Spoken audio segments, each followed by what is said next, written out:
when we start, I'll just put a mark in there.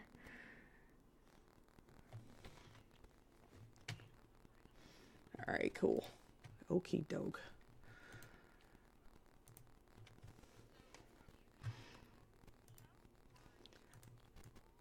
No, I have three shows going on, four actually. Yeah, I own the network. So that Paul is a part of. So yeah, I'm Blazing Caribou. I am I am the I'm yes, I'm Kari Boo. It was my nickname in high school. So that's where all of that comes from. So yeah, I kind of started this little thing and we started this network and it's growing exponentially. I'm really excited to start like offering a lot of things for everybody. But yeah, I run three shows that I am slowly trying to back away from so I can do more of the management side of Blazing Caribou and pull more company, like more podcasts in and things like that. But I run Trivia Geeks live. I also do sketching comedy, Brokebot Mountain. And I do have one show coming out that I can't help. It's called Feast on History. And that is going to be amazing. So it is actually the other three shows have kind of been for content and for fun on our network. But the Feast on History one is kind of like how you are. You're very specialized in something.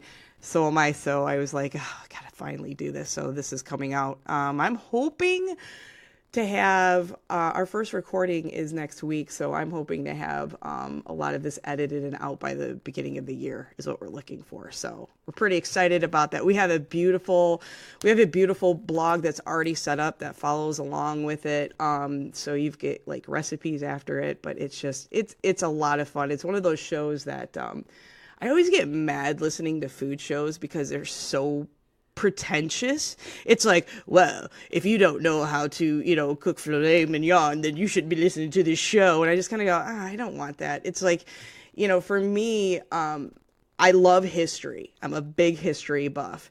And we always center a lot of our conversations around food. And we were just sitting around one day, my husband and I, and we were just talking and we were asking about like the origin of pizza. And I said something like, oh, it's from Naples. And then my daughter's like, no, I think it's from China. And he's just like, no, I think it's, from Sicily. And then we looked it up after dinner because, we refused to use the phones. And I said, well, would you look at that? We're all right.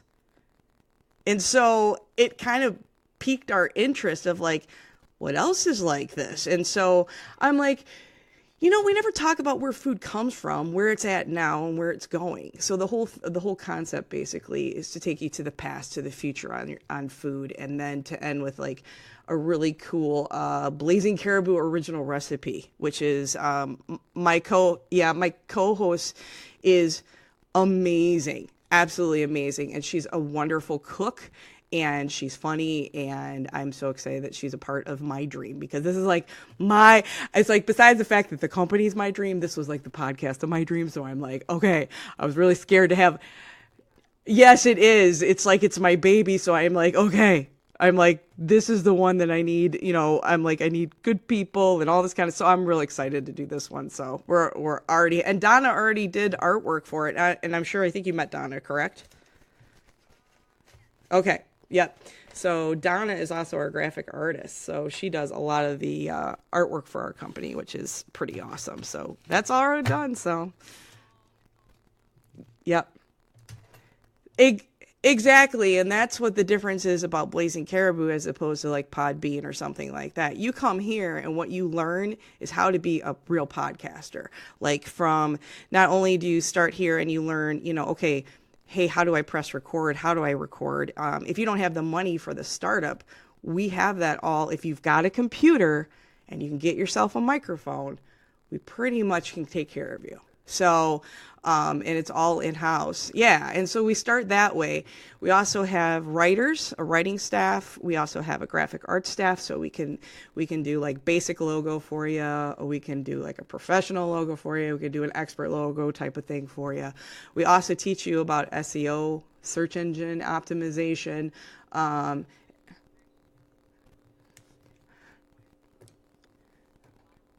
Did you really?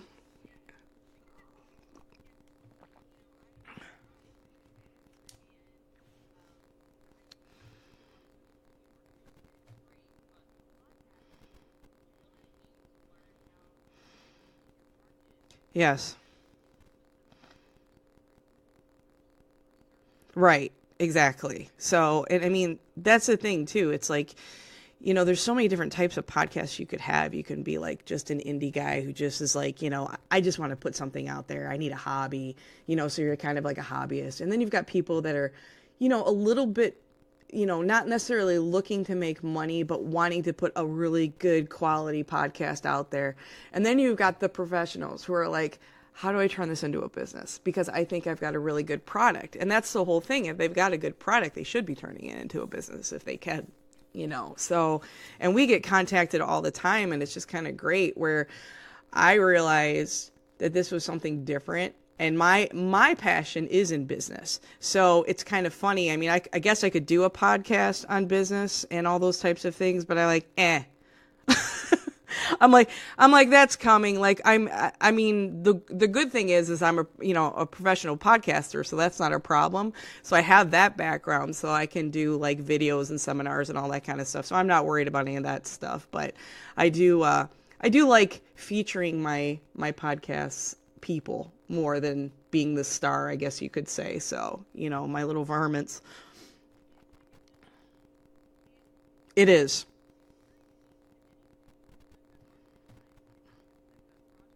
Mhm.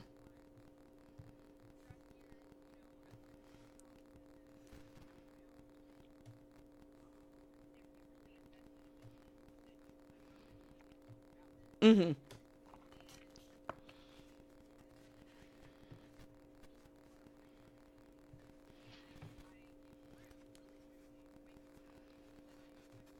Mhm.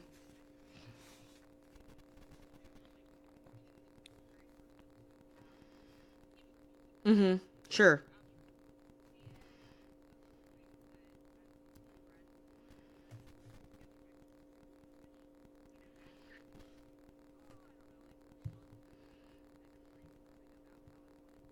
Sure.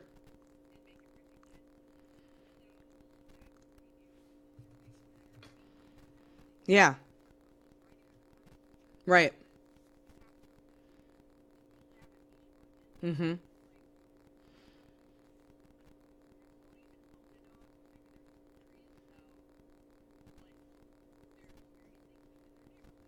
Sure. Well, and that's the thing too, is also kind of remaining true. And you've got that SEO stuff back at you, so to always bring it back to what your target is. And the thing is with us, I mean, we're very similar. We teach you, all of the different. Oh God, I can't even think.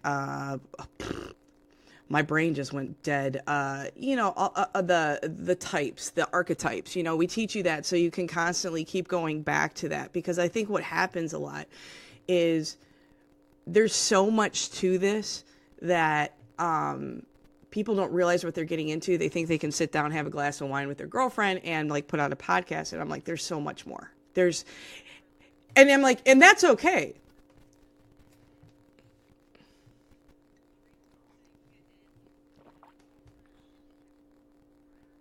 Right.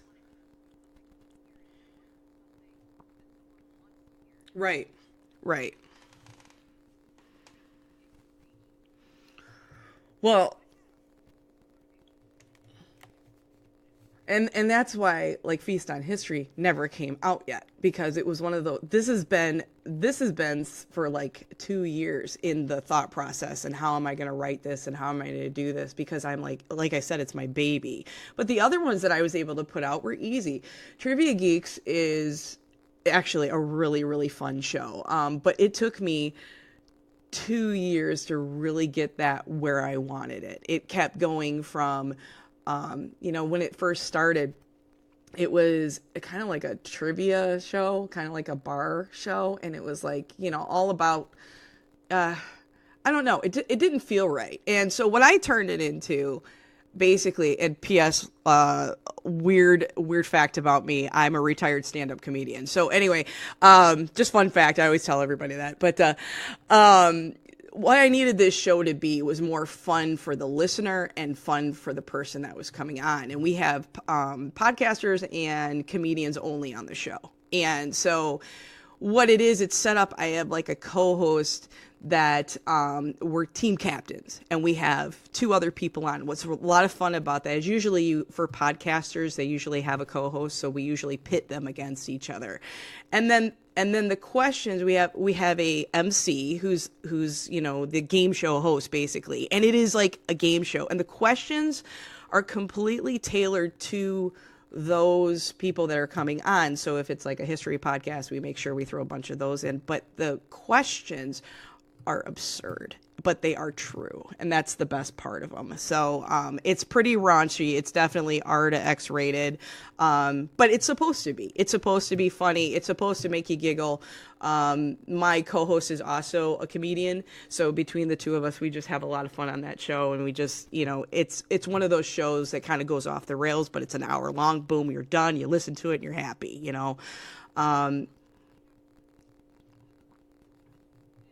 They're fun. Yeah.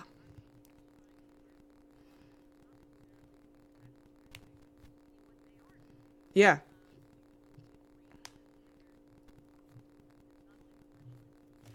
Mm-hmm.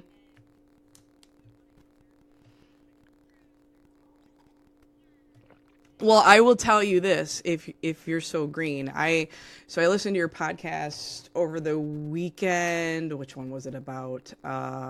It was the most recent one that you did, and I listened to so many, but I was listening to it. For the first thing I noticed, you were easy to listen to. Your voice is smooth and just really easy to listen to, and it was quality within the first couple of minutes that I started listening to you, because you can feel, and I always tell people this, you can feel a certain amount of confidence brazing through on a podcast. If somebody knows what they're talking about, you want to listen.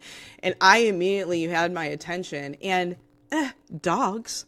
And I'm like, what a great subject. It was really funny, because it's like, we've got varmints, and they're constantly in search of these animals, and they have to do animals basically. And I was thinking about it. I was just like, is there that much on dogs that you could really talk about? And yes, there is. There's so much about dogs that, I'm constantly watching the Animal Planet and trying to get more information. I like to say that I am a good pet owner. I like to say that I'm a more A-type personality, so I'm alpha female in this house, type of a thing. Um, Yeah, at the same time, there's been like a lot of like disruption in the house. I guess I was recently married and all these different things. So well, thank you. And because of all of that, our dogs and our daughter and everything is affected, and people don't realize that. And it was really. Mm-hmm. Absolutely.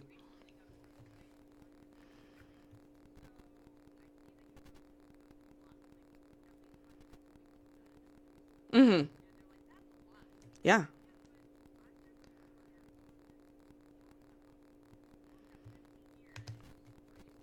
Right.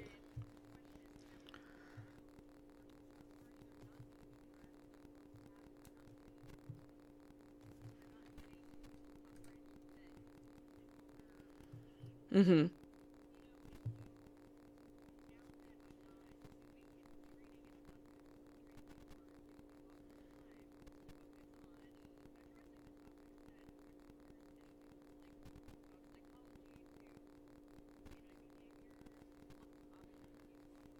Mm-hmm.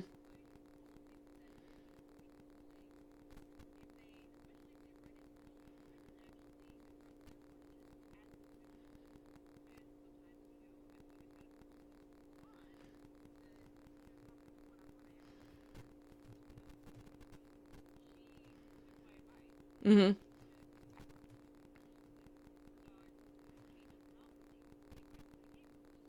Mm-hmm.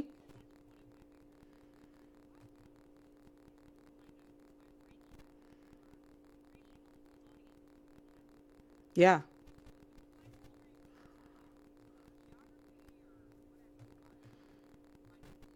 Mm-hmm.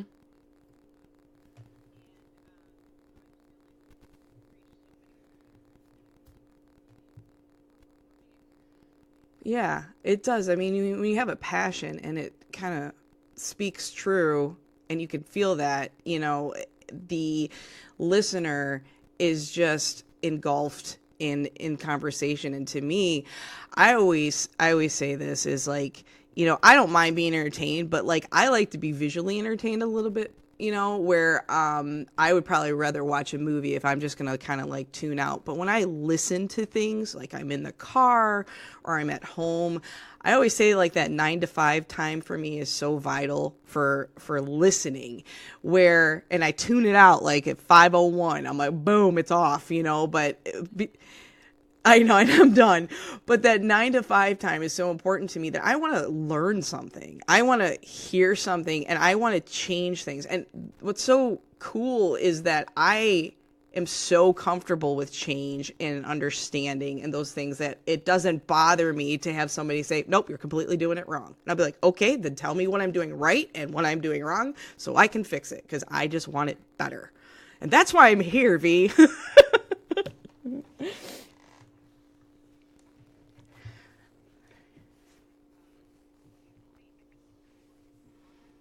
No, I have a rescue.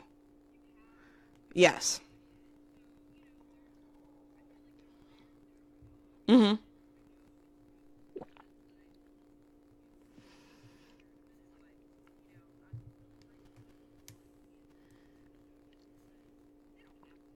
Mm-hmm.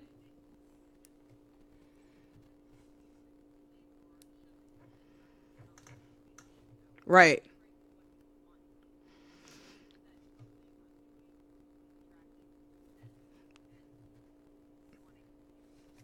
Oh, absolutely. Well, and that's the thing too. I mean, and we'll talk about that further. Is my husband and I aren't gonna have any more kids. We're good. We've got a 17-year-old going into college. We just got married. Everything kind of worked the way it's supposed to. So we've got part two of our lives, and we do want to eventually become rescue owners, like have like fostering and things like that. But we need to make sure that we've got things right before that happens.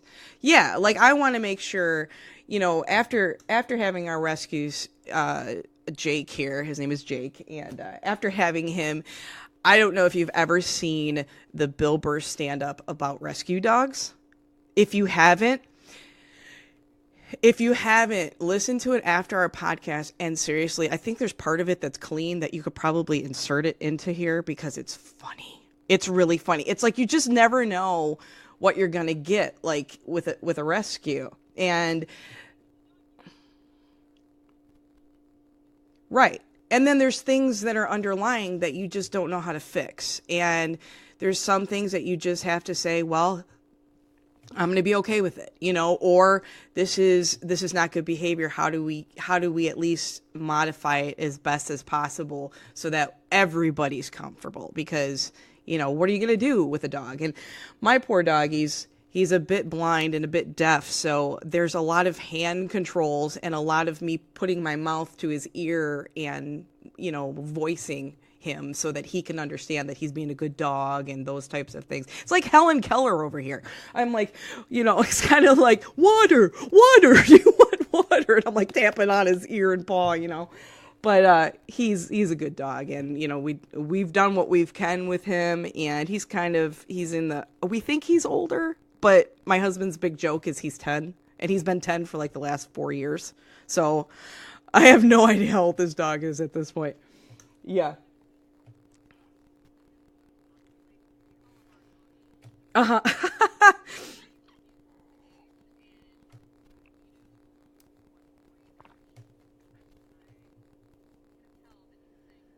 Yeah. Aw.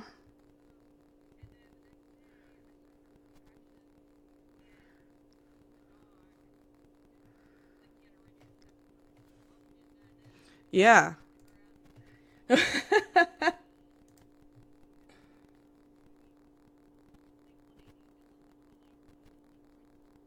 Yeah.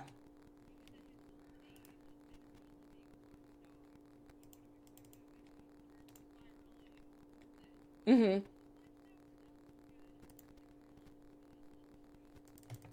Aw. That's great.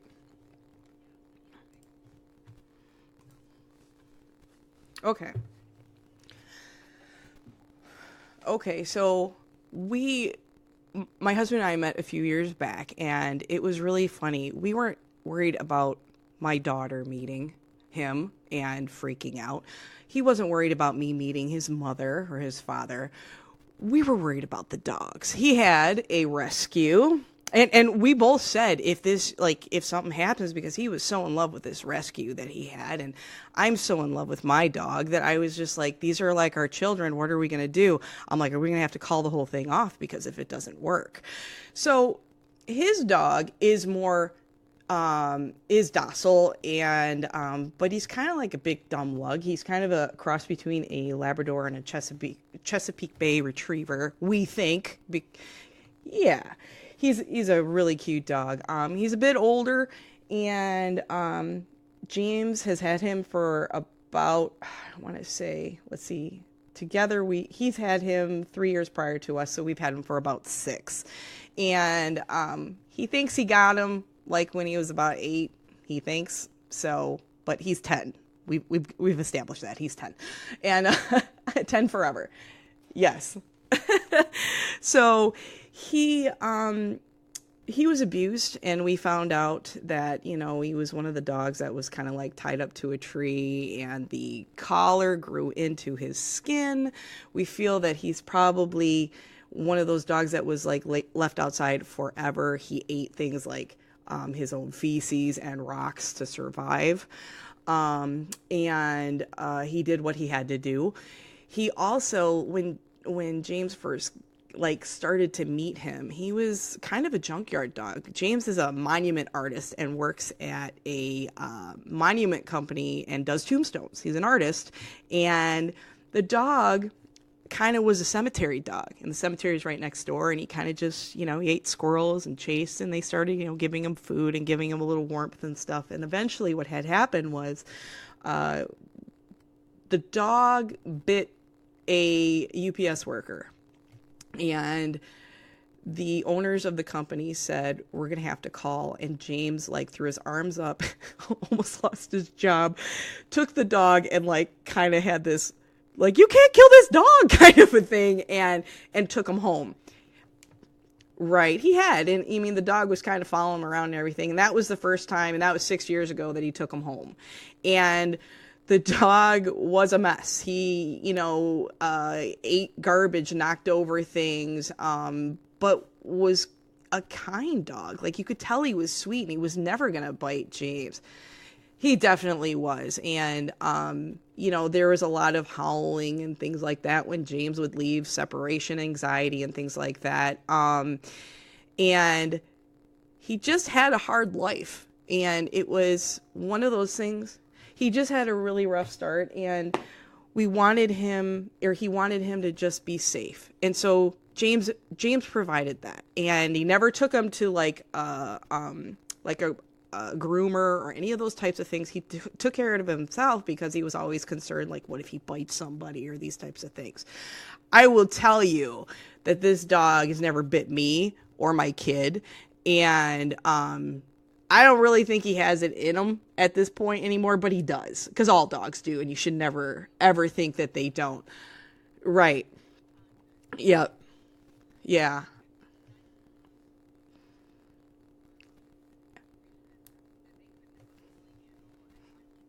Right.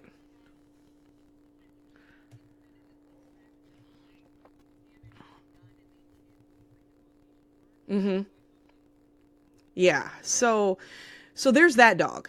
And then we have my little Yorkie, and his name is Wolverine, and it's aptly so. This little dog is, I got him brand new, I guess you could say, right from the breeder, and the breeder is fantastic. Did tons of research on her. I met her. I loved her family. One of those things. It was a great match. However, I was not in a safe place myself, and my daughter. I was in a bad relationship at the time when I got him. And he is 9 years old. So The relationship, and eventually I got out of that relationship, but the obviously because I'm in a new one. But yeah, I married somebody good, and he was very abusive to this little puppy for no reason, like things like kicking him down the hall and pushing him out of the way. And this dog is like 6 pounds wet. Like we don't do that, right? So real obvious, I went into mother mode. And small history, my daughter has a disability, so she has cerebral palsy, and my dog Wolverine is mute, and he was just born that way. He had a collapsed trachea, and it's kind of a blessing, I'm not gonna lie, for a little yippy dog. Right. That's what I always say. I'm like, I'm not saying to go ahead and do that or anything like that, but I'm like, it's pretty cool. I'm like, I don't have to deal with it. Yeah, it kind of worked out.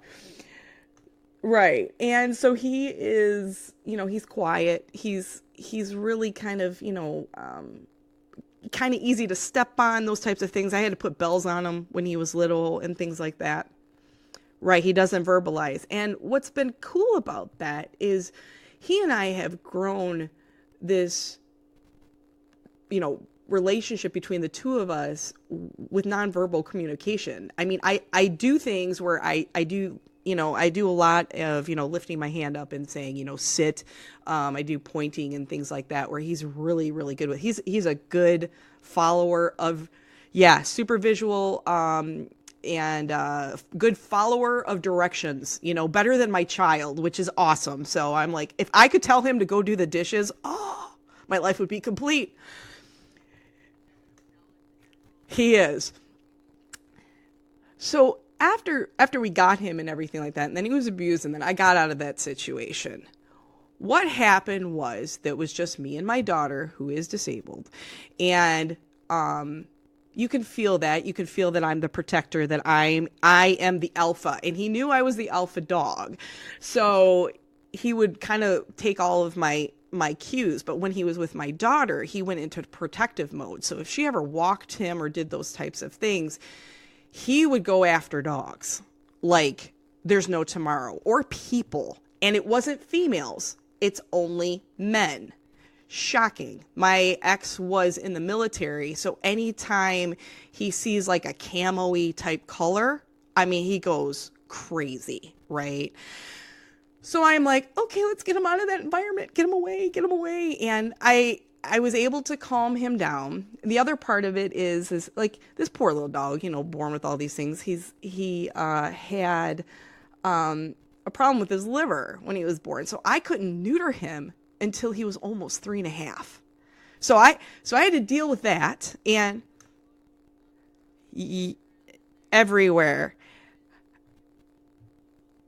everything. And then, obviously, marking everything and marking his territory was insane. It was really weird though. And people, if you're listening, how important it is to like neuter and spay your animals.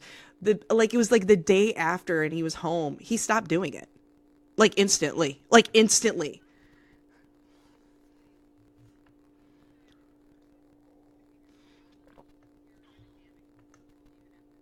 Yeah.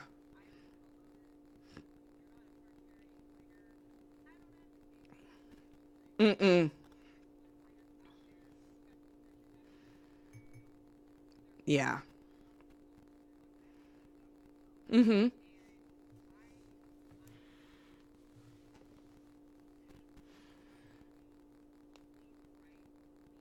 Right.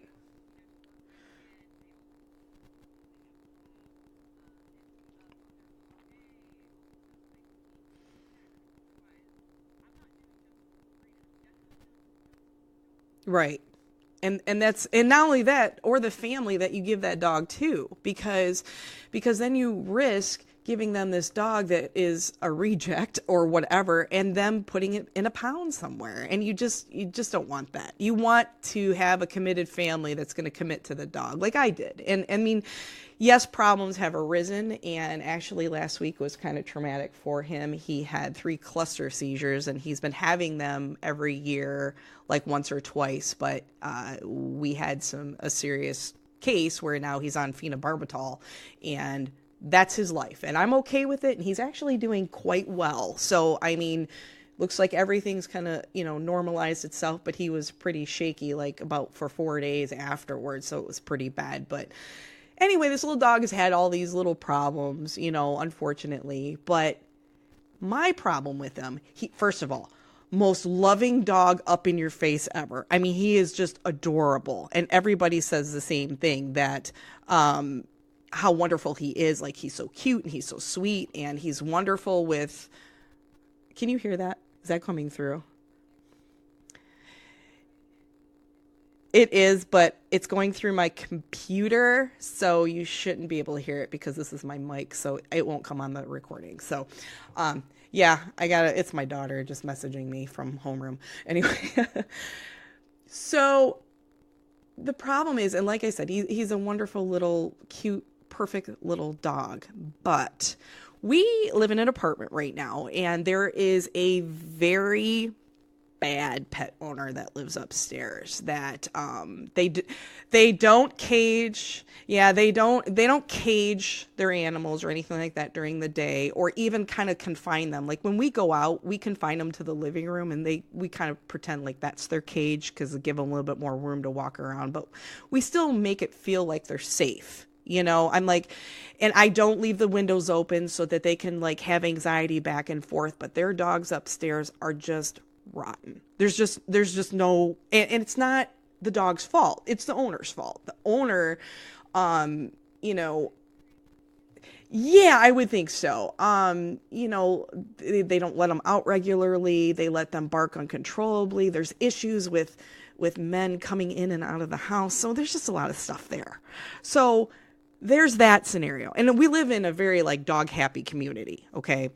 So my neighbor behind me is wonderful. And she has this like 9,000-year-old dog who has never argued with any other dog. She's docile. She has, just has her usually sitting on the porch. The dog will not jump. She's very, very old. She doesn't like do any of those things. But Wolverine is horrible. Like, he just wants to eat her face. And I know a lot of it is, I try to get to the point where I try to calm him down and tell him, I'm like, hey, we got it. I got it. You don't have to like go and attack this dog. Everything's okay. You don't have to protect me anymore. And he just freaks out. Now, when he met Jake, I was terrified, V. I was completely terrified. I was like, if these dogs don't get along, I don't know what I'm going to do. And I don't know what I did different. Probably my reaction was more like I was in love and those types of things. And he just felt like this calmness. But this was the only dog ever Wolverine has ever been introduced to that he hasn't attacked. I don't know if that was a sign. I don't know what was going on. I don't know if it was because James was in control and they were both on leash. And so, and I've always had him on leash. I don't unleash my dog ever, ever, ever, ever. I don't like that. Anyway, yes. Yeah.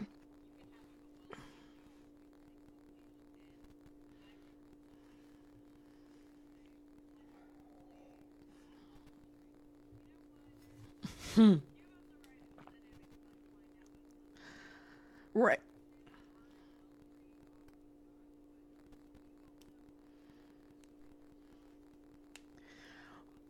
Or a stranger or any of those things. And, it takes 1 second for them to run and boom, get hit by a car. And that's what absolutely kills me. Mm-hmm.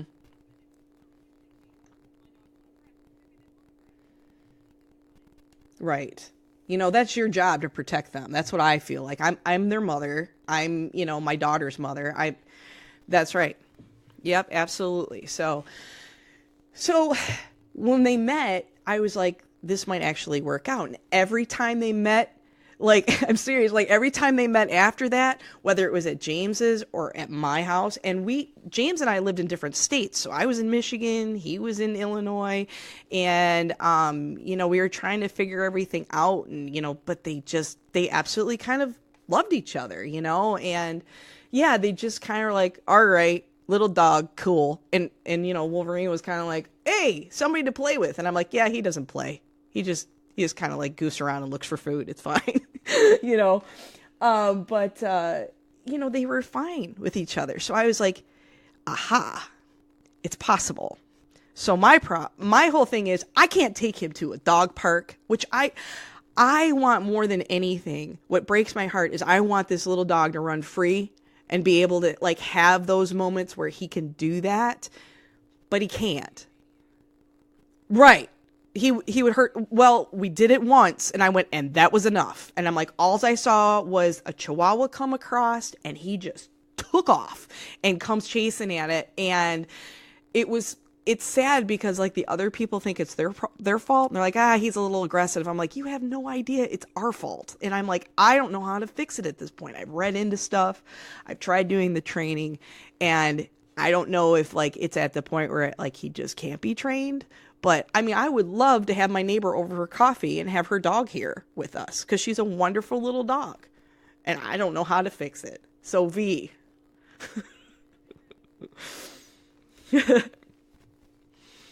Yes, I'm taking notes, so.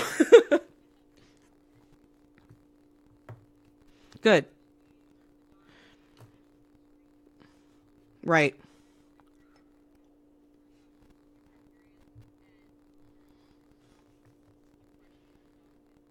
Mm-hmm.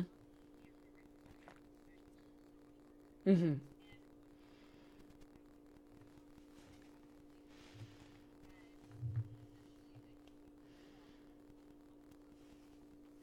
Right. Mm-hmm. Right. Mm-hmm.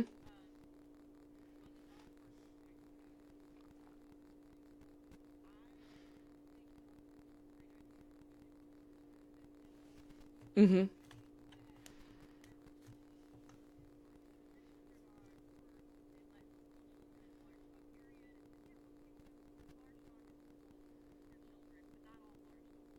Mm-hmm. Oosh.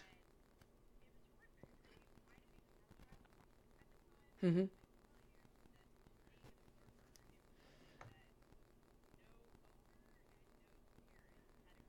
Mm-hmm.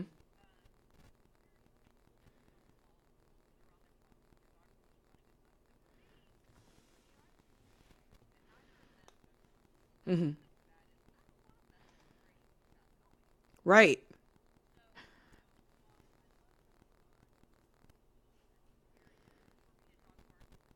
Mm-hmm.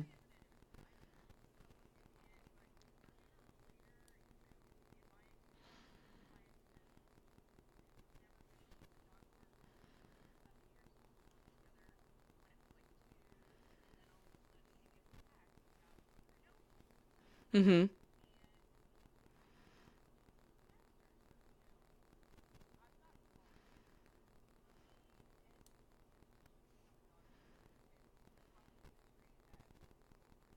Mm-hmm.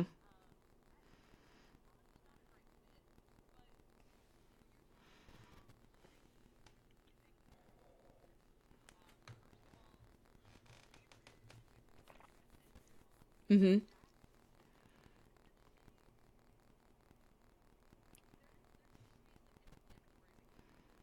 Mm-hmm. Right.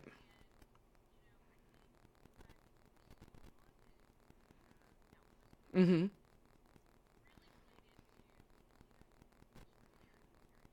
Mm-hmm.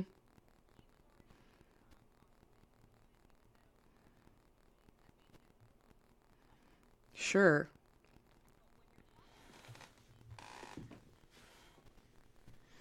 Mm-hmm.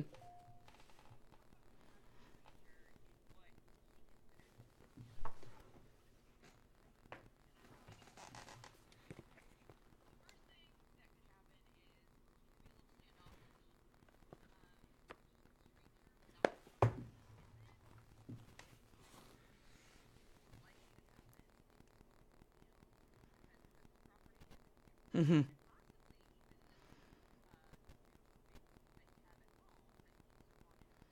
Mhm.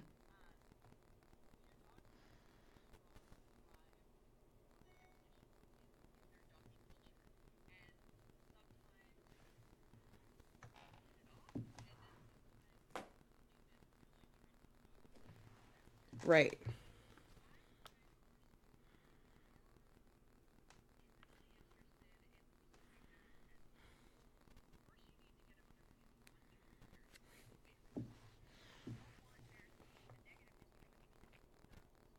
Mhm.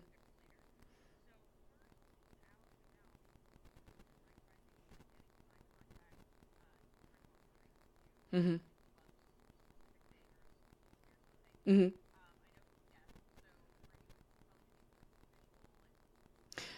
Not Wolverine. Wolverine's fine. Jake is the one that's deaf, so.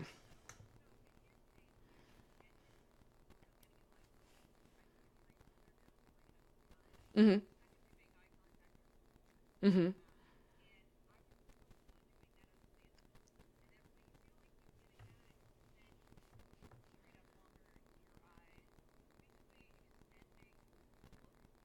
His gaze, yeah.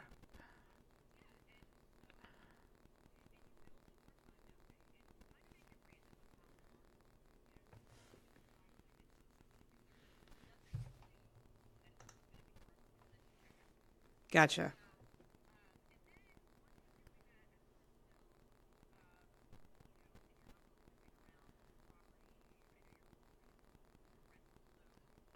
It's pretty open here. It actually we what's really nice is like it's kind of an open backyard, so it's almost like we have a backyard that we kind of share. We have a tree there, and on the other side there's a park. So, I mean, it's a really functional place to have like dogs and kids and things like that. So it's almost like kind of living in a condo more so. Yeah. Mhm. Right.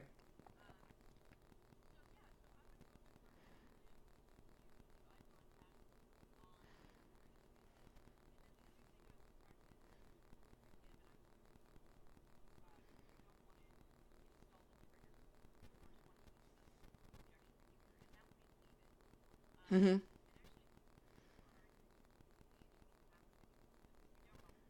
Okay.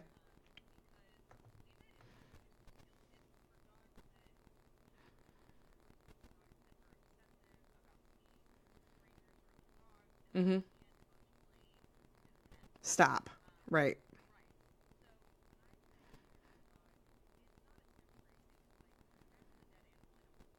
Mhm. Okay.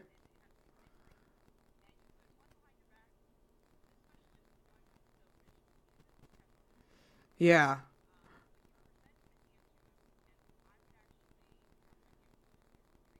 Mhm.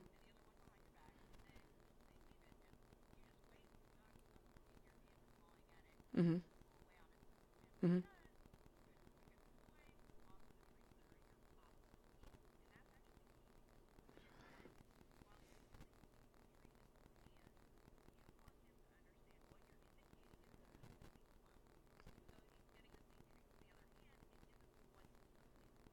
Ah.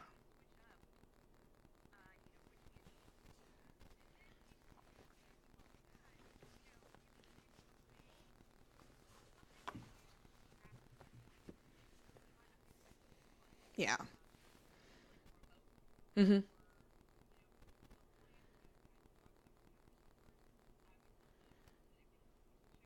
Mhm.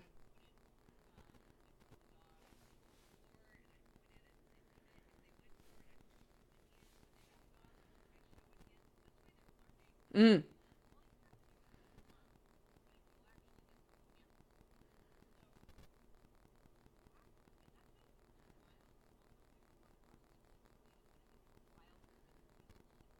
Mhm.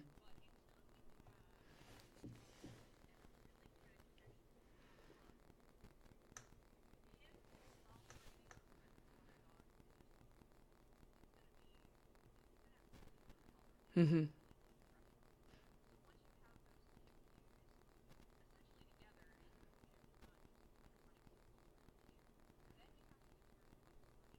Mm-hmm.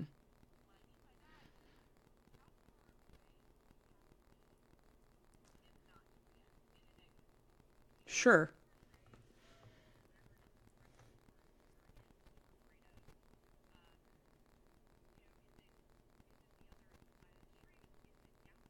Mm-hmm. Okay.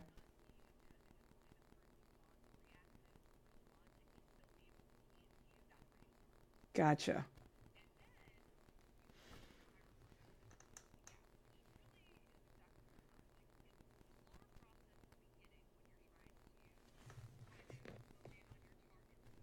Mm-hmm.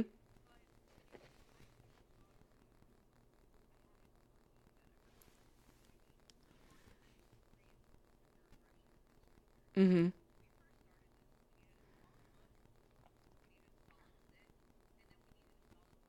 Mm-hmm.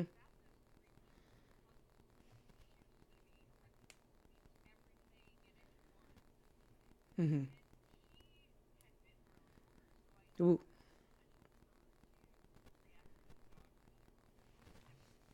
Yeah. Mm-hmm.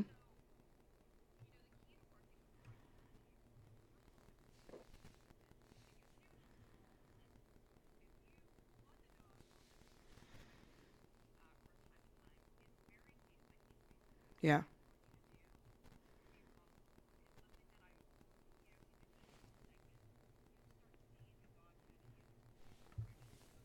Mm-hmm.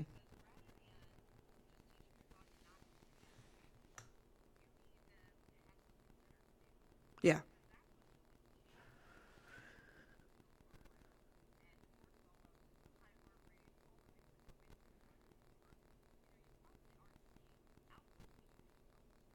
Mm-hmm.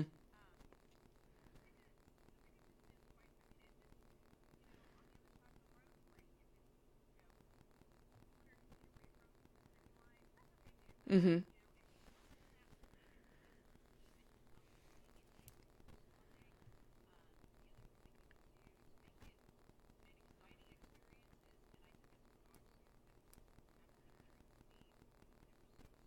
Mm-hmm.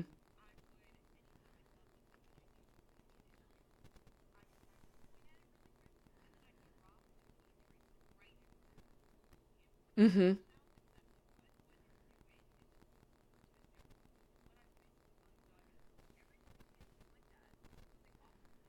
Mm-hmm.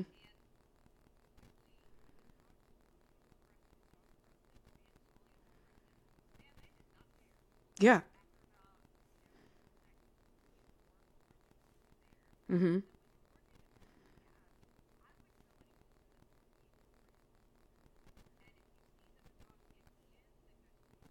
Mm-hmm.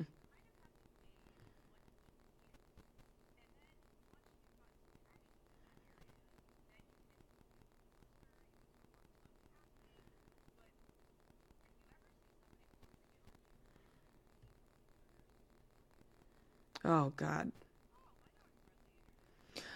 I even do the little scarf thing on the, on the leash so that they know like I have like a little red thing like stay away from my dog because, I'm like please don't do that and they always come up to it cuz he's cute. And every time, you know, he attacks like men's feet and he'll just kind of go at their pants and I'm like you guys gotta like people have to stop because I'm like, or I'll have to swoop them up. I just kind of I've come to that conclusion where I swoop them up and I always say to him, I'm like, it's not important. I don't say leave it, but I go, it's not important, not important. And I kind of direct him in a different way and I force him to look somewhere else. But I've never really sat down and said, like look at me, this isn't important. This is not like you don't have to just sit here and focus on me. This is what I need you to do. I've never done that. It's always been like it's been protective mode and I think like right and that sucks. I want him to be instead of me being so proactive that way and just avoiding the situation 100 times and not giving him any thought process, I guess you could say, to say like it's okay, these things aren't going to harm you. I want him to kind of be a little bit more independent and be able to say, hey, I'm like, mom said it was okay before. I don't need to sit here and keep doing this. I just want his anxiety level to come down because he's nuts.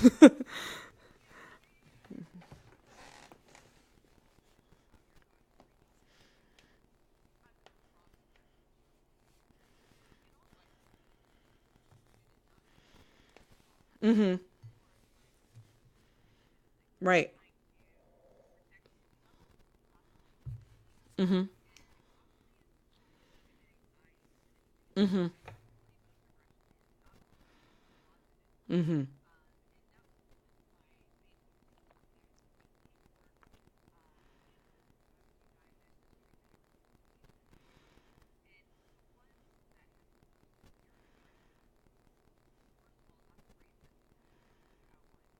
Mm-hmm.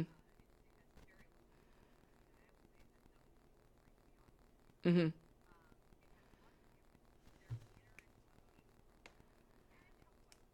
Mm-hmm.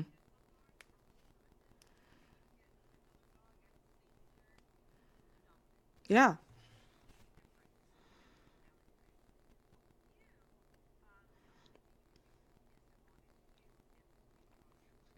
Mm-hmm.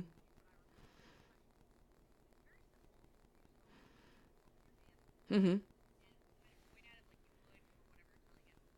Mm-hmm. Mm-hmm. Mm-hmm.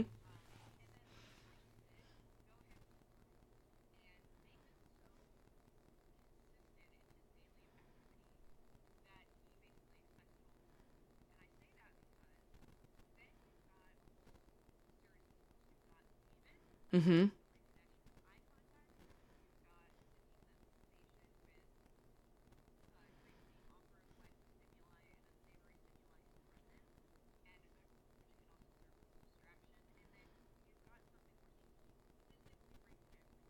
Mm-hmm.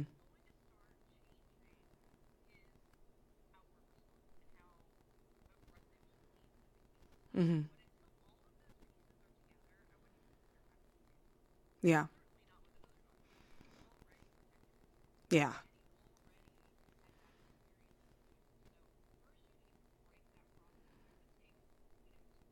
Mm-hmm.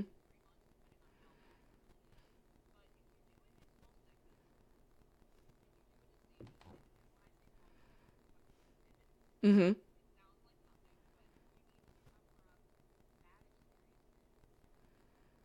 Yeah.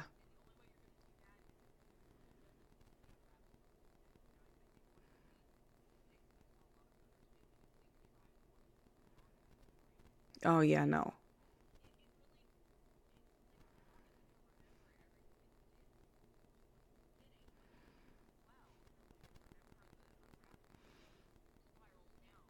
Right.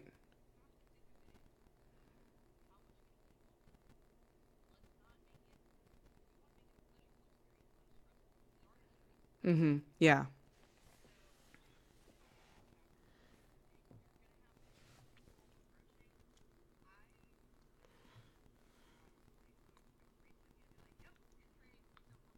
Mm-hmm.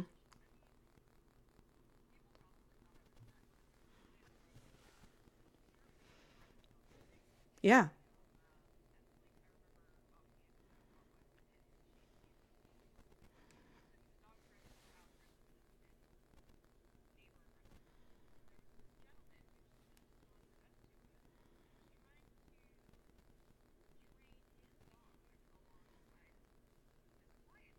Mm-hmm. Right. Right.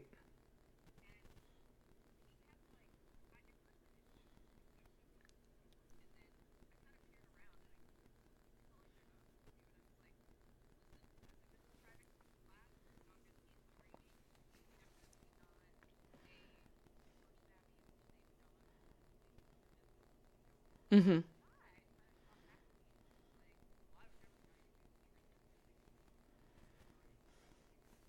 Mm-hmm.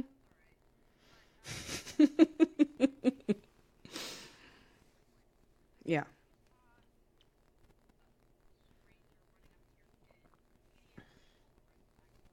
Sure.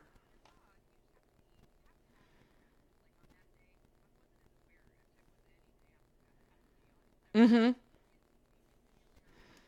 Right.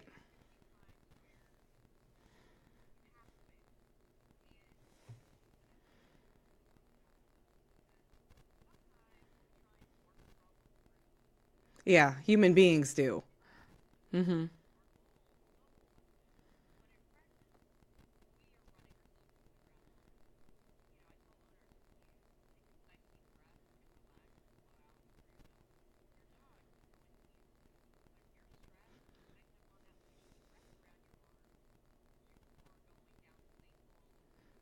Mm-hmm.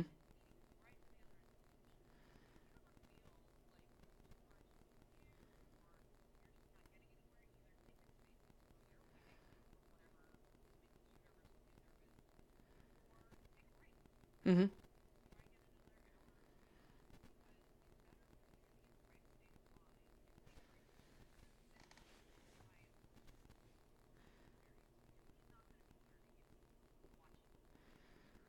Yeah, and you saying that, and me thinking about a couple of times that I've done this. I mean, it tried to kind of refocus him a little bit. Not to the extent that you're giving me, which is awesome, but just kind of getting him in a quiet, safe space and being outside and those types of things. And I've done things like you said, like a distance type of a thing, and then he would fix on the dog, and then I would get in front of him, and I would have him kind of look at me, and I'm like, yeah, I would body block all the time, and I'm like, you don't need to look at it, and he would try to like get around my feet, and I just eventually he just gave up and he stopped looking. So I think that's the part of it where so I'm when you were talking about distance, I could already get that. And I'm like, I think I know about how far he can be. But the problem is you get these owners, like you said, I had this guy who had just been by our dog and walk because our backyard is open. So everybody can walk through the back and they kind of use it to get to the park, which is fine. And of course it causes anxiety for my dog and freaks him out. But he had just been through, and I had my dog on a leash on the porch. We were just sitting on the porch, just getting some sun. No big deal. And the guy got a little close, and I said, don't get close. And I had just verbally told a person, don't get too close with your dog. I said, my dog can be aggressive, and I'd appreciate it if you kind of like backed up. And he's like, okay. And then he went home, and he lives on the corner here. He went home and he came out and he let his dog off leash. And guess where that dog went? Right for my little dog. And of course, I didn't catch it. And guess what happened? My big dog saw it and my little dog didn't. And the big dog went after this dog because he's like, don't you hurt my little buddy.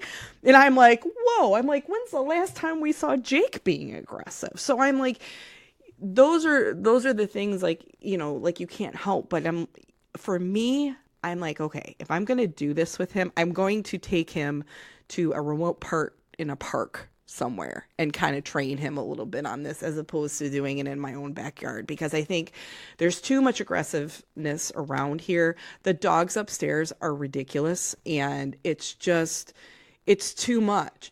Well, and here's the thing, like you were saying about vibes. So as a person, the more those dogs are like that, and sadly, the kid is somewhat like that. She has temper tantrums and things like that. And the dogs are crazy. I hear them screaming at each other upstairs. I'm just like, it's just a volatile environment up there. And we're like so peaceful and calm. I mean, I do talk radio for God's sakes. I'm not a yeller.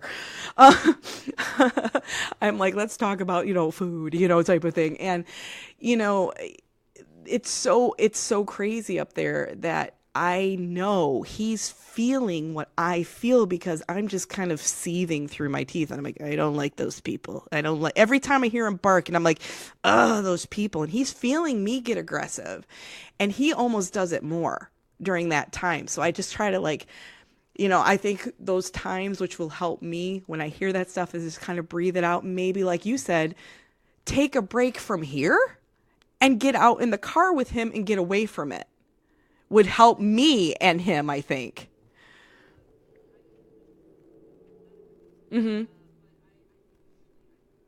Well, you're a guru, so it's close enough.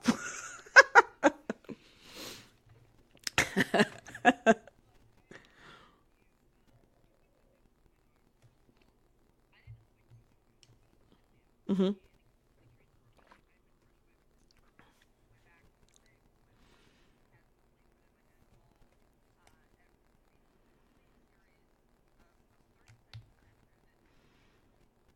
Mm.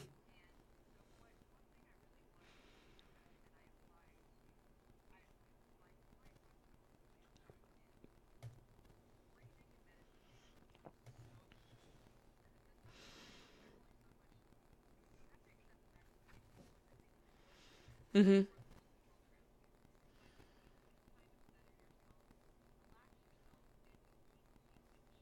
Hmm. Hmm.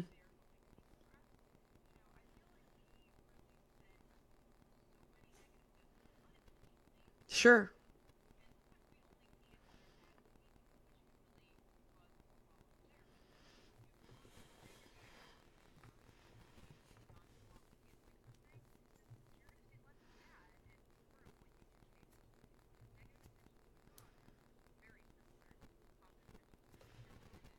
Right.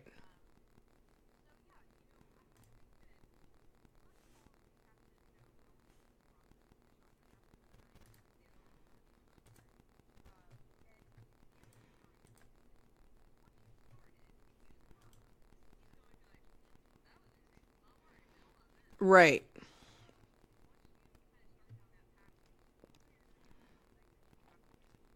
Right.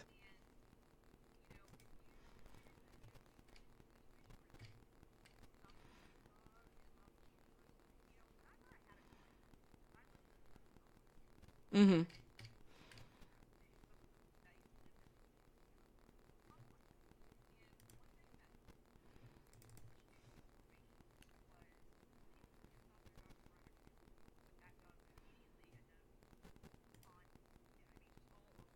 Hmm.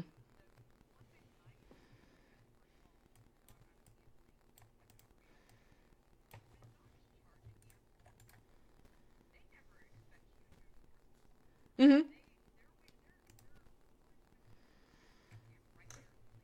Right.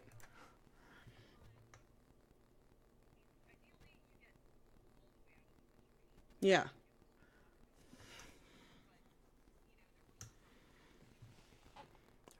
Right.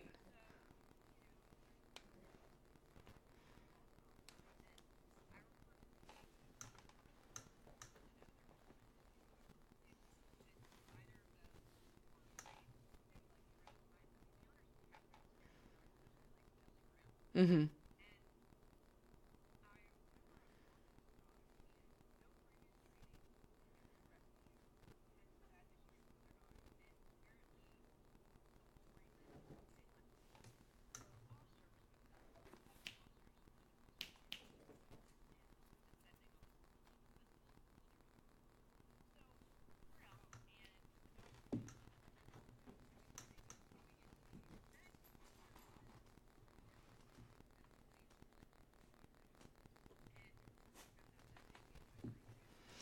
Oh.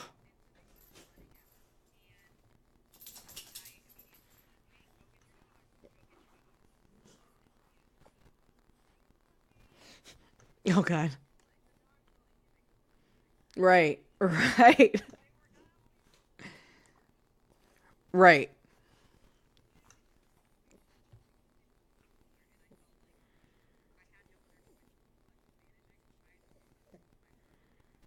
Hmm.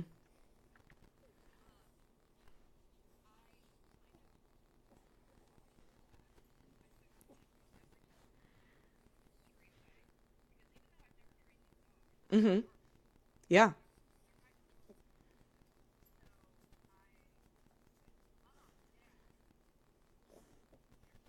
Hmm.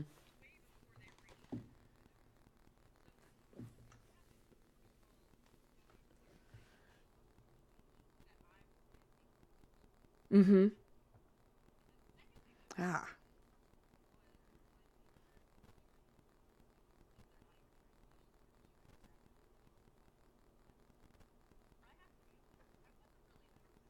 Mhm. Mhm.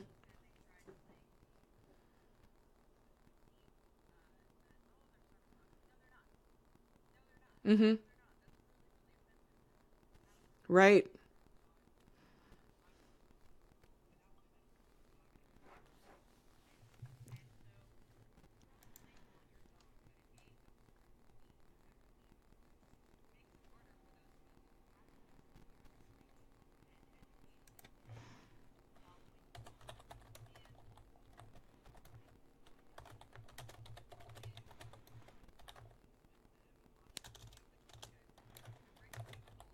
Mhm.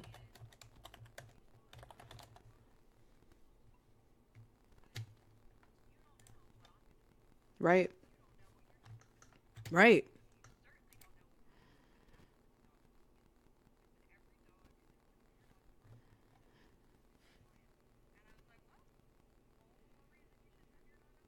Mhm. Mhm.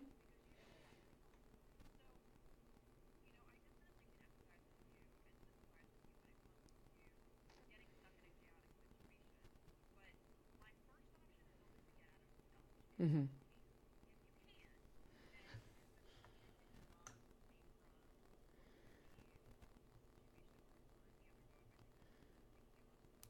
Mhm.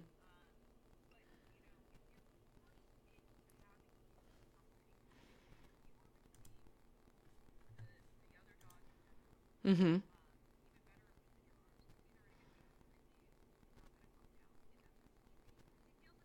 Yeah.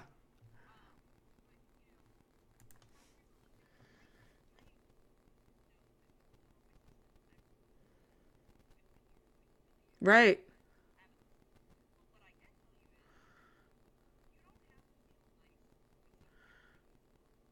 Mhm.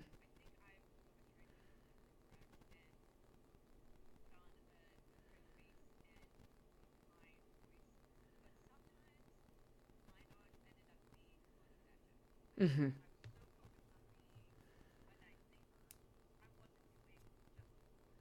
Yeah.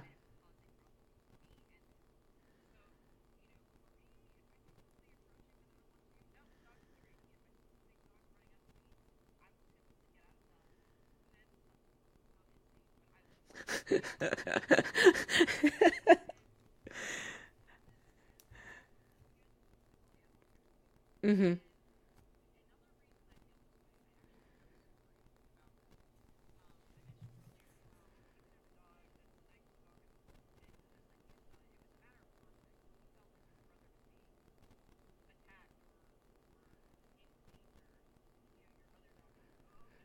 Right.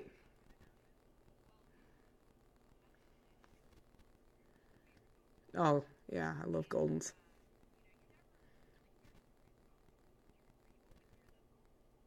Mhm. Yeah. Very easy to train and all that good stuff. Yeah, they're great. Right. Yep.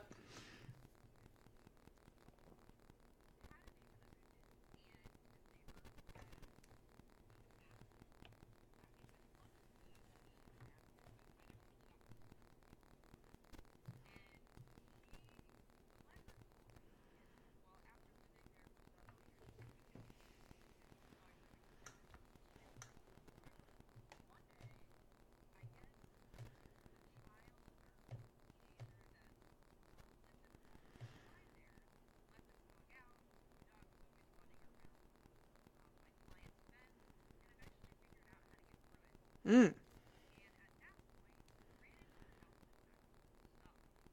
Oh.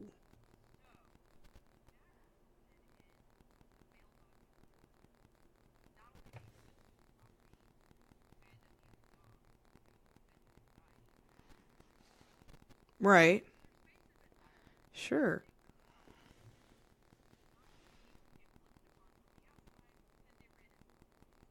Mhm.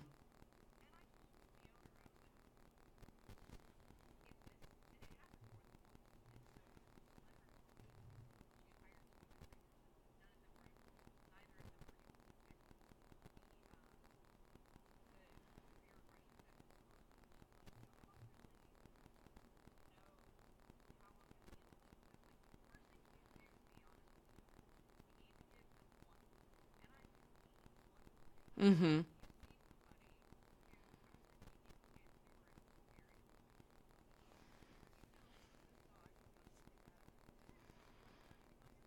Mm-hmm.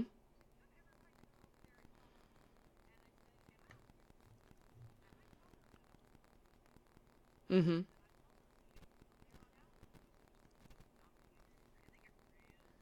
Mm-hmm.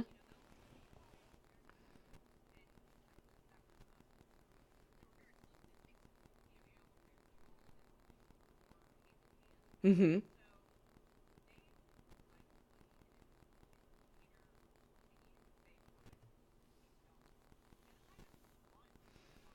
Right.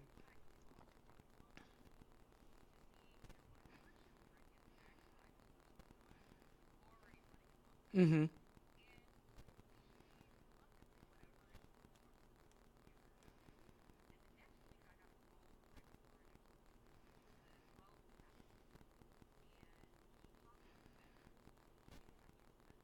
Mm-hmm.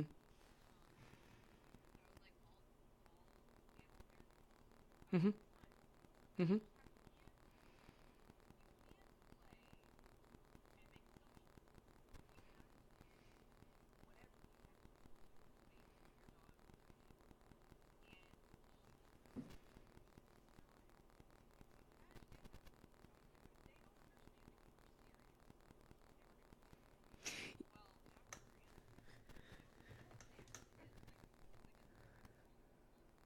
Oh, geez.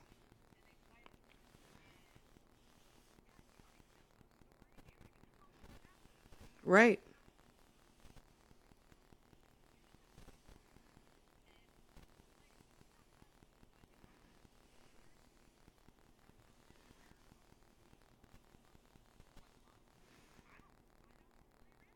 Mm-hmm.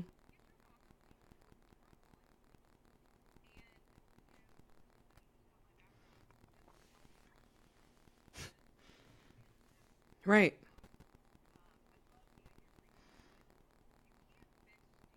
Right.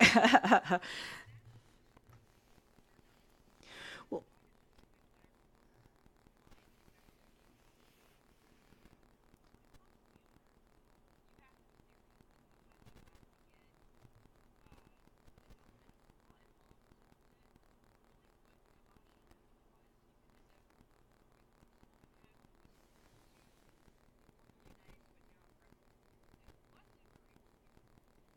good.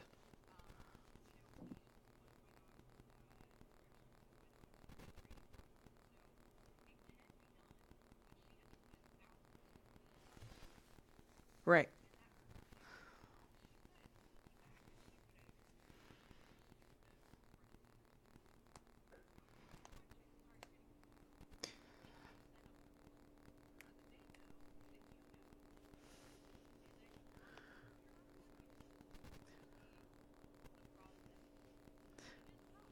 Well, and I think this kind of gets into my next question with everything, which is really good. So, um, with me, when I decided to have a child, I kind of went the gambit, did my research, and said, what are the things that I'm going to have to look for, and can I keep this kid on insurance for 18 years of her life and then pass that on? Can I feed and clothe this child? Can I protect her?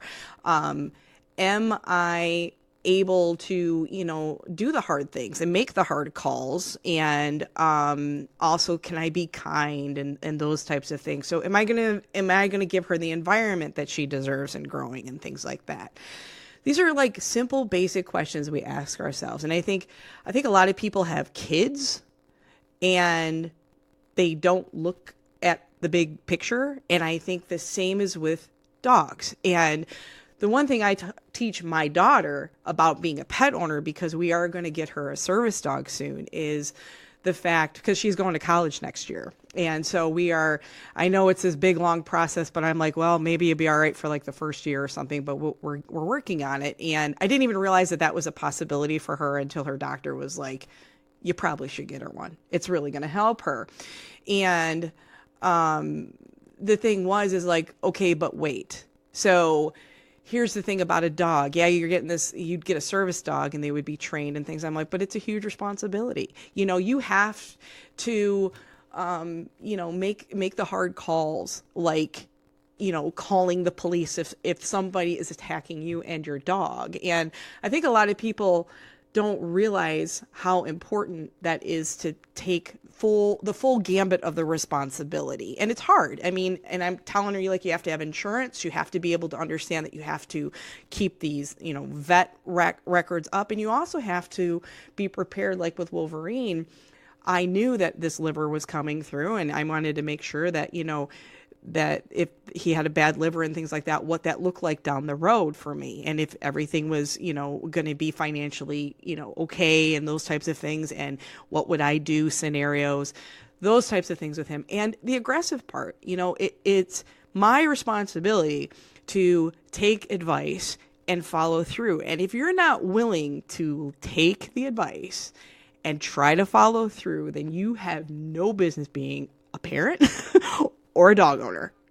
And I mean, and I say that about my business too, because there's been hard things in my business that I've either had to let people go, or I've had to put my foot down in places. And it's not easy. You don't want to be the bad guy, but it's the right thing to do. It makes things better for everyone else, and you have to make those decisions. And the thing is we all got to live collectively in this world, and this is how it is. So my questions for you are, eventually we want to foster dogs. And we were talking about, all the things that you got to have to kind of prepare for with that. And I'm not totally 100% prepared to know what those things are. And with Jake, he was kind of a gamble, luckily, yeah, exactly. And I mean, he still has some issues. But like I said, those are the ones that are like, is this like, he would still go in the garbage, but what do? We lock the garbage out, so we don't make it easy. Right. We definitely did management as opposed to trying to fix a lot of those behaviors, because I think that's just something he's going to have in him. It's kind of like an alcoholic. It's not like you can really get rid of it, but you can maintain the environment as best as possible and not be a lazy pet owner and let him just get into stuff. And when he does, guess what? We both look at each other and go, our fault. It's our fault. So we can't be mad at the dog. So I guess there's a lot of those questions. And, have you fostered dogs?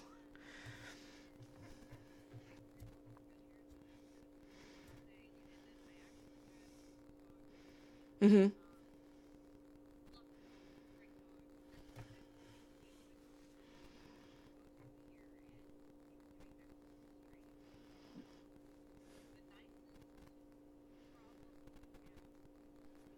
Mm-hmm. Aw, gotcha.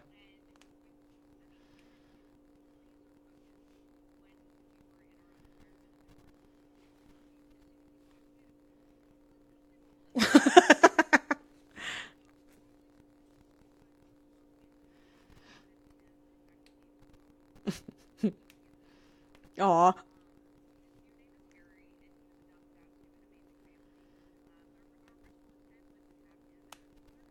Mm-hmm.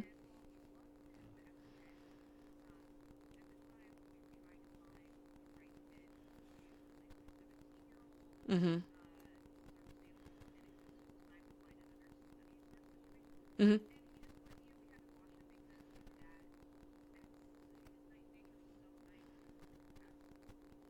Right.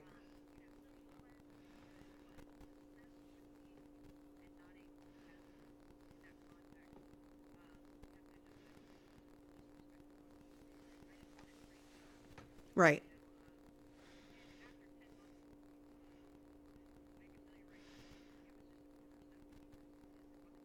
Did somebody smack you with a newspaper and say, "Oh, just leave it"? It's like it's not going to happen. Yeah.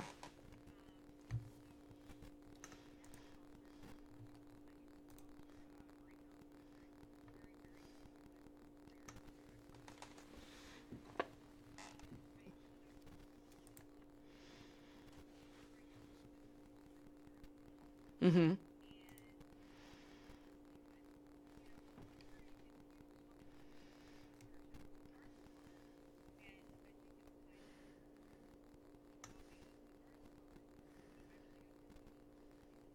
Mhm.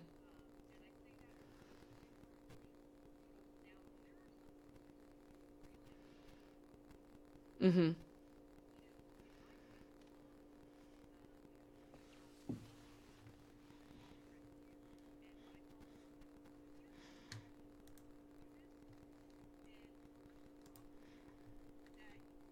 Mhm.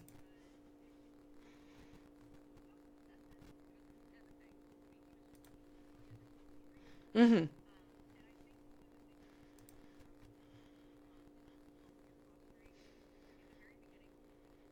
Mhm. Oh yeah.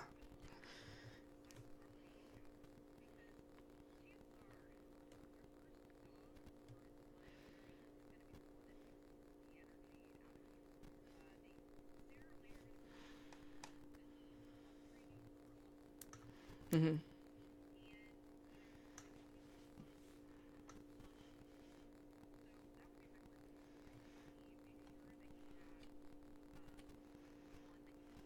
Mhm.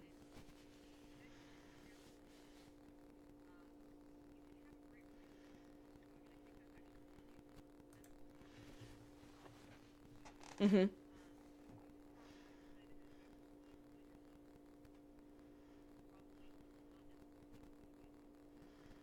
Mhm.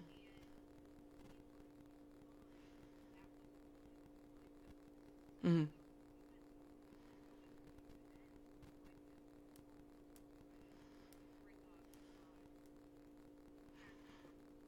Mhm.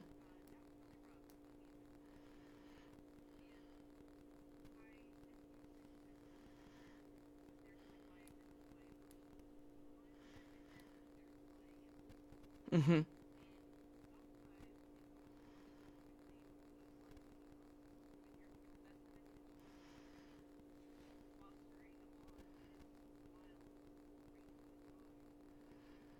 Mhm.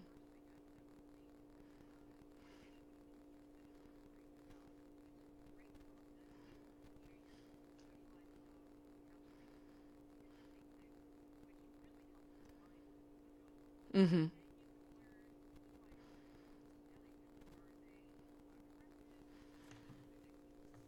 Mhm.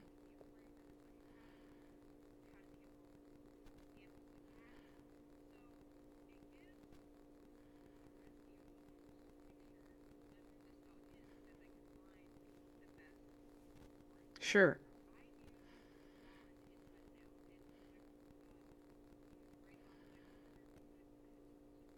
Mhm.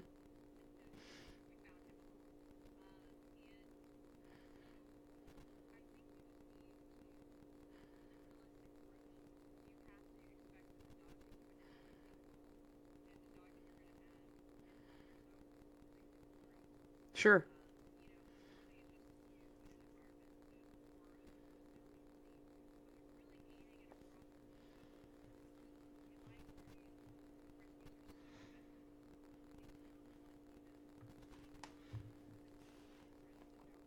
Right.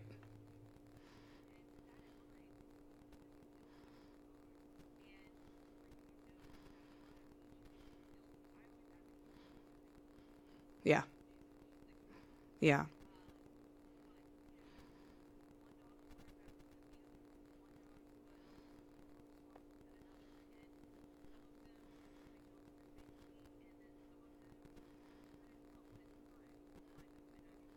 Mhm.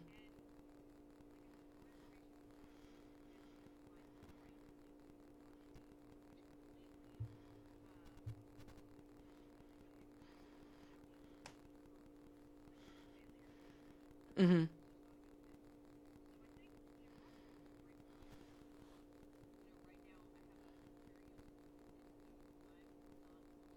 Mhm. Mhm. Mhm.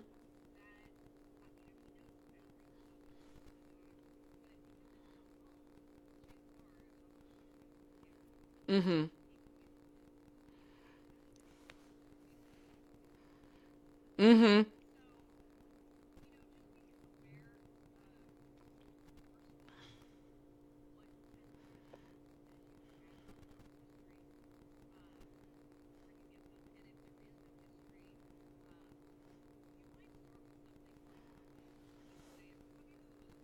Mm-hmm.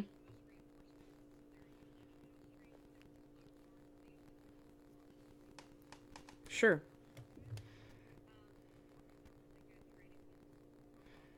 Mm-hmm.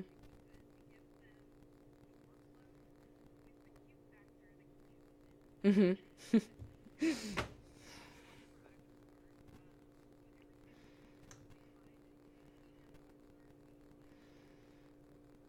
Mm-hmm.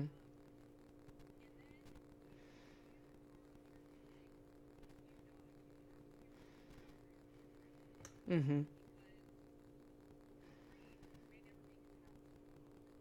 Right.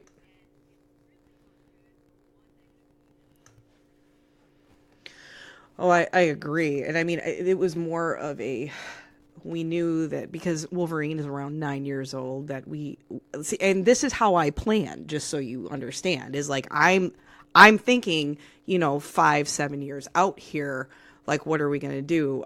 Do we, once Jake goes, do we replace him or do we hold off and wait until, Wolverine goes and then possibly get a dog of our own and a foster at the same time and kind of let them kind of grow together and see how that all works and like have this dog that's almost kind of like a sheepdog kind of a thing that can herd these new dogs in and just be copacetic with it.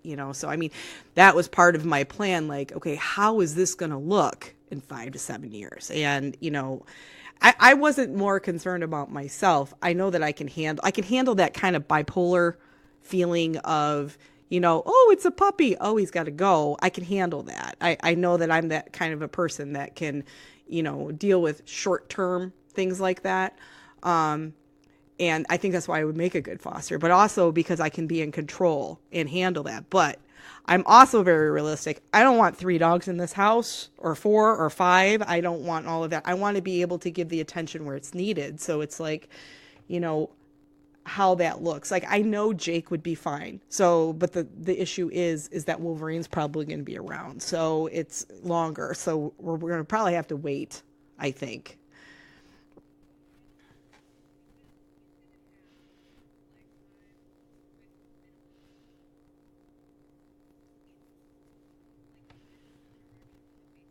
Right.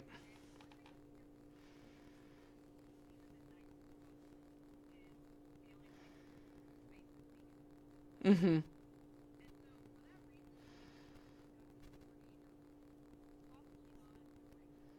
Right.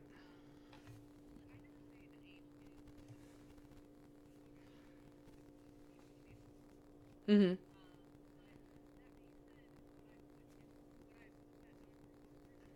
Mhm.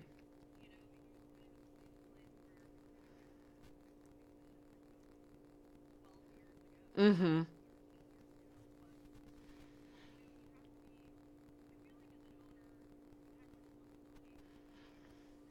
Right.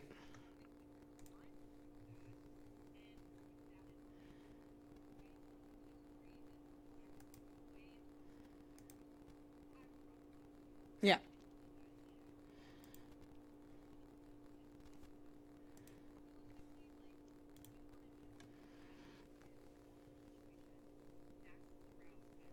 Mhm.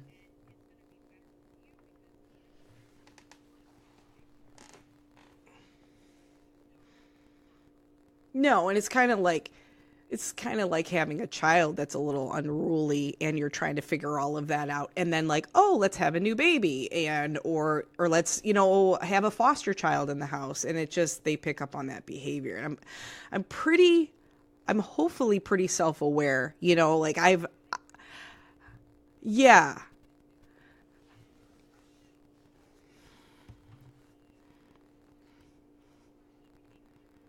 Mhm.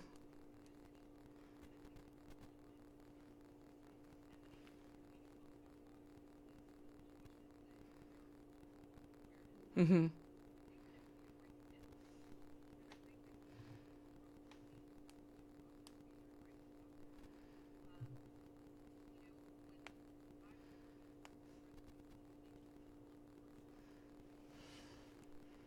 Mhm.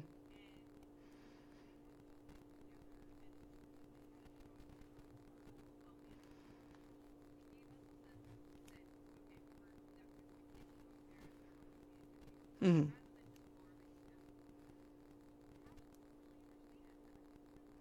Right. Yeah.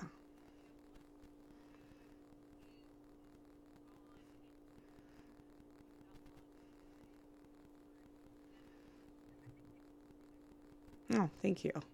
Well, I mean, we try. We raise a pretty good daughter, which is wonderful. She's a good kid, and I hear a lot of people saying like how wonderful she is and how wonderful our dogs are. It just sucks because it's like I don't know, like when you're if you're like in a restaurant or something and your kid cries, and you're like, oh, this is a reflection upon me. I feel the same with my dogs when they act that way because I'm like, I always say, I'm like, I am not advocating for him to act this way. And I am like you. I feel that negative reinforcement does nothing. I don't think it has done anything.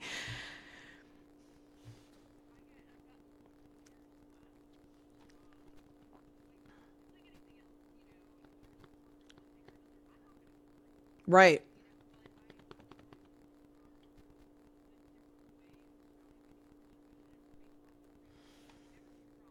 Yeah.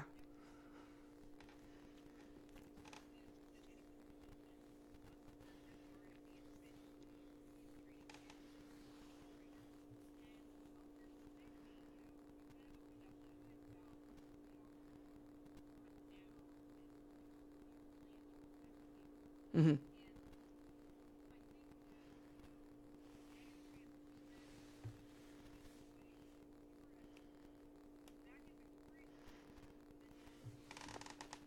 Mhm.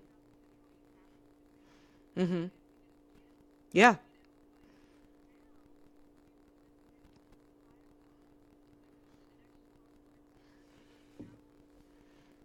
Mhm. Mhm.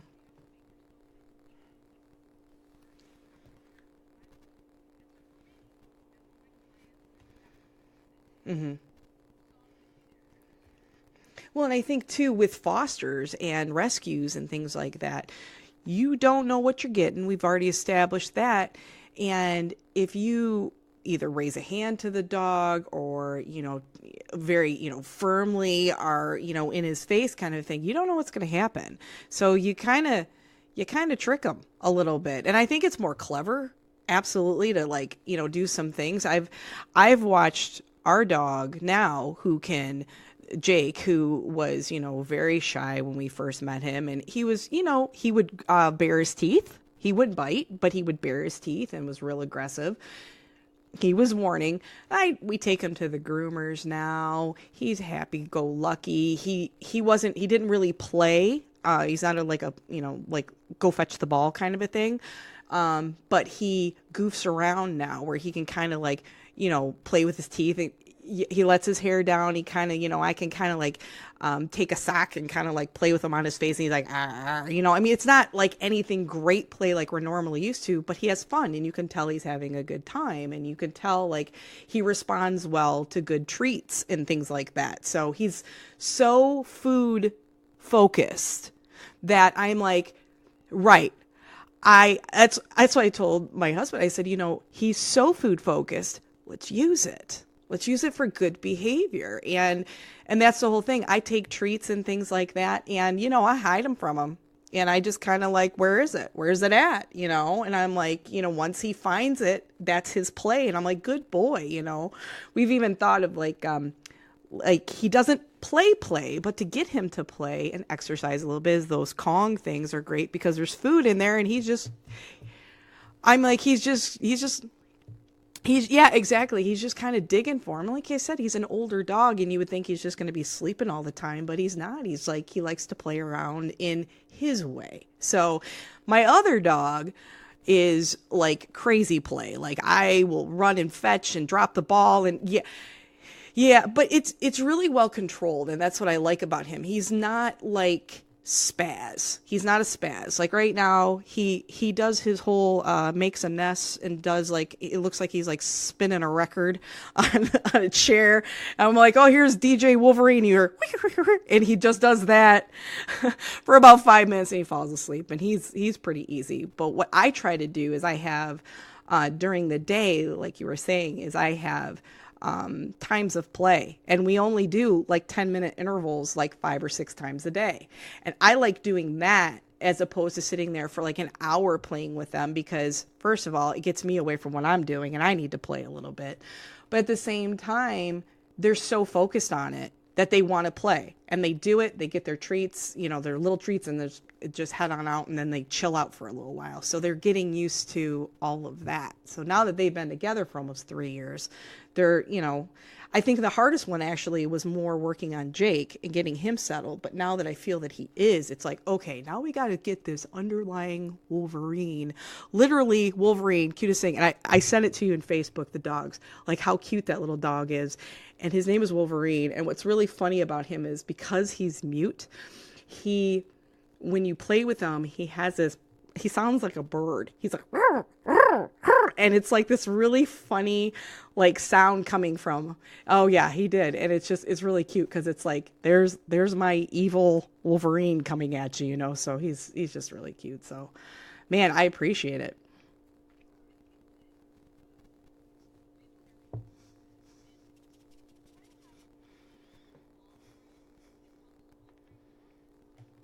Yeah.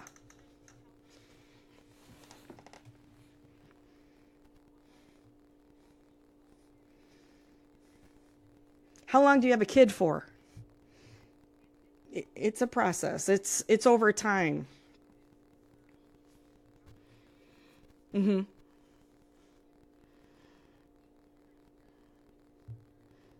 Right.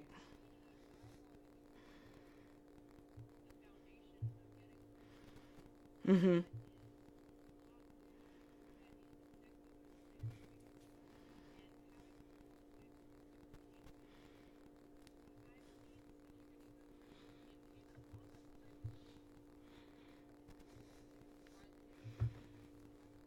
Hmm.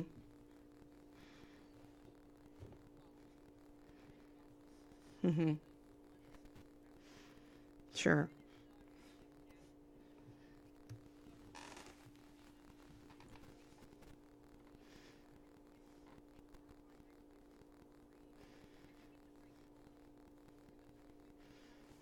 Hmm. Sure. Hmm.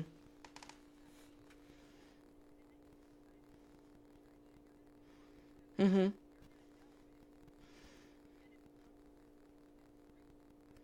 Fix it.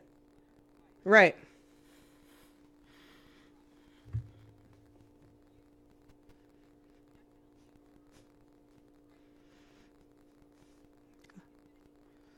Sure.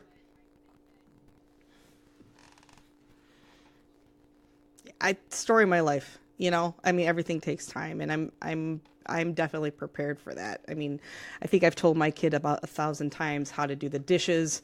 I'm like, please do the dishes. I've tried paying, I've tried all these different things, and then it comes back to positive reinforcement with her, which is really funny. I told her for the first 3 years of her life I didn't know how to take care of a baby, but I knew how to take care of a dog. So she heard things like, "You're a good girl." And all the time. It's so funny. Isn't it funny how you like kind of flip them over?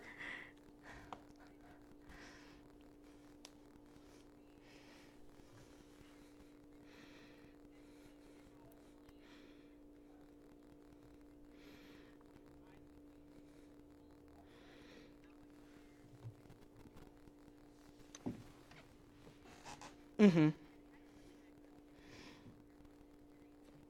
Mm-hmm.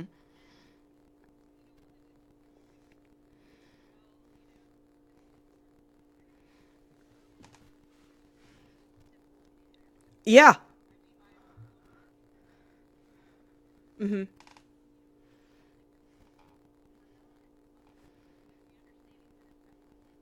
Mm-hmm. Mm-hmm. Right.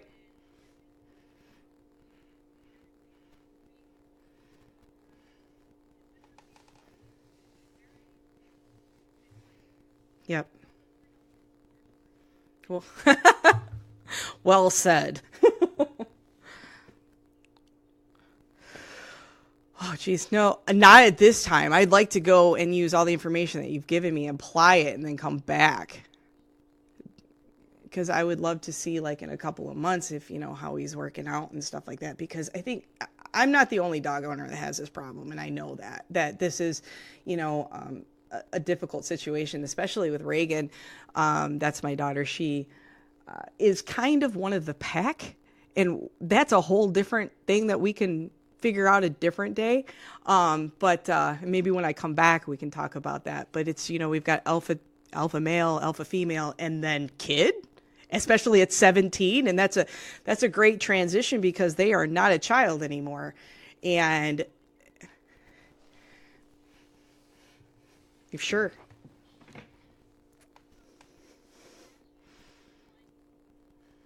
Mm-hmm.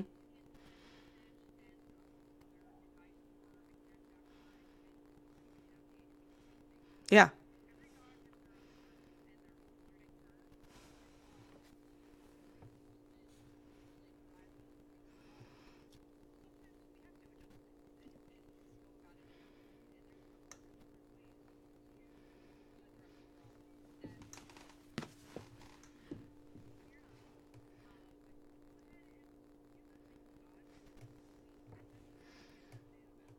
I will. Absolutely. Yay. Oh, you're welcome.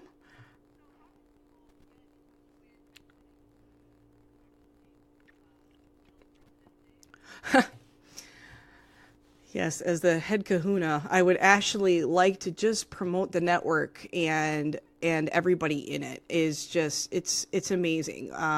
Blazing Caribou Studios is the name of the network, and you can go to blazingcariboustudios.com. And what I like about our network is we are just unique and different, and we are looking for unique podcasts, whether it's original content or the underdog type of a niche program, things like that. Stuff that doesn't necessarily get hit upon, but definitely needs to be heard. It has a voice out there. I also have a huge woman base on here, so it's nice because I'm a female podcaster and owner of a company. So it's really big for me to make sure that women are heard throughout the entire network, and that we have equality throughout our network. So you can listen to a lot of different podcasts, and the thing is what's so great about this is we're all a family, and there's not one podcast that rules over the other. Varmints. But seriously, Varmints is I love them. And you know what? Part of why I say that is because Varmints has been with me since the beginning, and Paul's an amazing person. And I've known Donna for 12, 13 years now. We've been friends for a really long time, and it was such a great match for her to jump on the Varmints bag, because she is just an absolute, animal lover herself. And it's an intelligent podcast, and I just love the fact that they've been with me, and just sticking with everything, and just kind of like, okay, we're going to try this week, kind of a thing. I'm like, we're testing this out.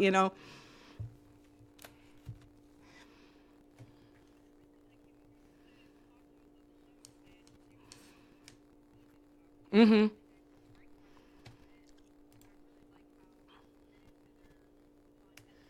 Right.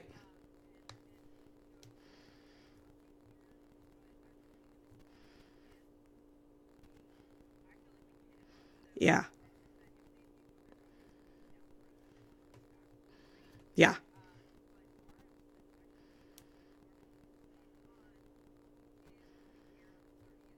Wonderful.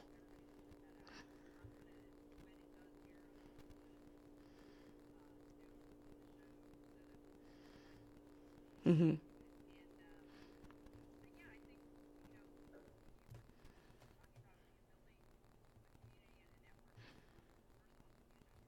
It is.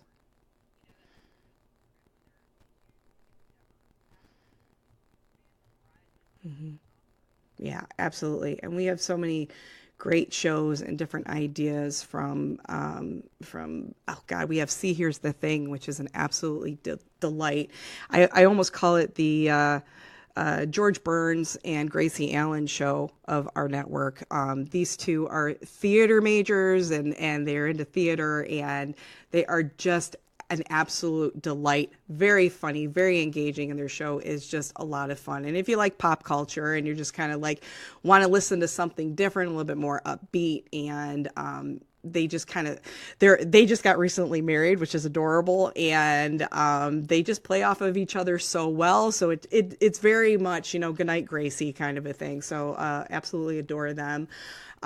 We have 8-Bit, so all you video games lovers out there, you can listen to that one. And my daughter is actually on that show, which is a lot of fun. So that's something that she kind of had a passion for. And yeah, you know, well, I'll tell you what, my husband, who will never be on a podcast ever, like it's just not his thing. He's an avid podcast listener, and he's been the one behind the scenes. You're like, well, what about this? And what about this idea? And how about this? So he's been my huge support behind the scenes, and everybody knows it. So, so we have a lot of good shows coming out. We've got some new gay and transgendered type of shows coming out, which are not necessarily, you know, in the mainstream. I mean, I guess they are kind of becoming that way, which I love, just giving people a voice and helping them lift themselves up and having a place to call home. And that's what I am doing here. So we've got a lot of those things. And of course, you know, my own Feast on History is coming out soon, and I just can't wait for that one. Yes. I know it. Part of me wanted that to come out during the holidays, but I'm like, you know what? Let's really plan good holiday specials and things like that when the year comes around. So we're pretty excited, you know, getting through all of that. So yeah, it's a great network. It's fun to be around and check out our shows. And geez, I mean, anything that, you know, that you need, I always say, just come to us and ask us questions. I'm like to share my secrets because I just like to lift people up. So there you go. Thank you.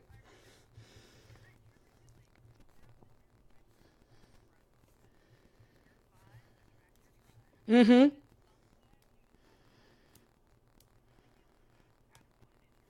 Mm-hmm.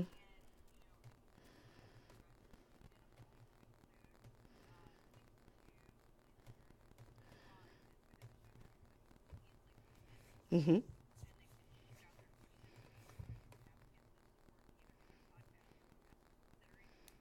Yep.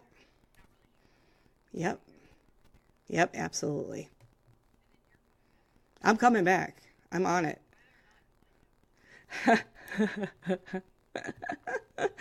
We will do it.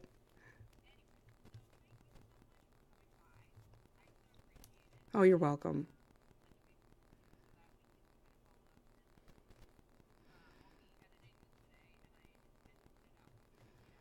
Okay. Wonderful. Excellent. All right. Now I'm going to hit M. Okay. And I'm going to stop this for you.